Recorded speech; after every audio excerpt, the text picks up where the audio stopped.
Assalamu alaikum learners, hope you are all well. Today we're going to be doing division 2 by 1, that means 2 digits by 1 digit. Okay, so if I had the sum 65 divided by 5, right? Remember, we are not doing breaking down method, please. We are not doing breaking down method. We're doing the house method.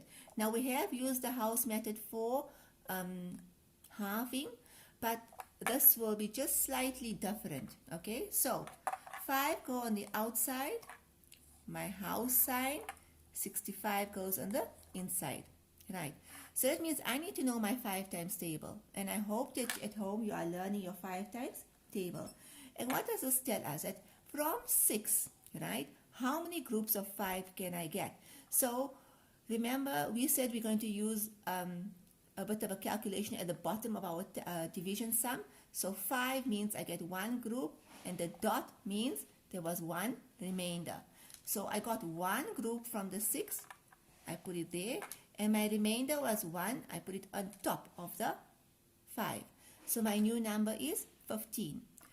So again, we ask ourselves from 15, how many groups of 5 can I make? So if I use my timetables and I count in 5s, I say 5, 10, 15. 1, 2, 3. So my answer is 13. Let's do another example. Say I have something like 82 divided by 3. Again, I want to emphasize something. If this is your margin, work away from the margin. Draw your house with a ruler. Okay, I'm not drawing with a ruler because it's a bit difficult when you're videoing. Put the big number inside the house. Make sure you put it in its block. That's why you have block books, so you can put each number in its own block, right? And your 3 on the outside. Which timetable I need to know? My 3 times table. So I will count in 3s. 3, 6, right? 7, 8. How many groups of 3 will I get from the 8? 2 groups. What is the remainder? 2. So I'll carry it over.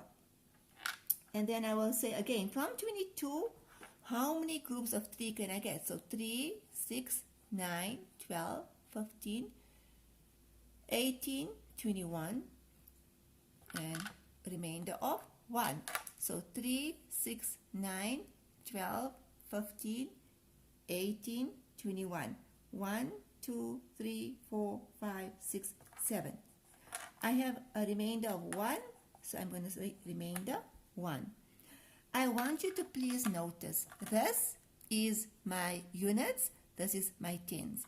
Notice that the 2 is on top of the 8, the 7 on top of the remainder is on its own. On top of each number I have a digit. I just want to show you because I know you learners will do something like this. I cannot write my answer like this. It will be totally incorrect. Okay? Please be wary, or please be careful of this here. I'm really emphasizing this point because I know it.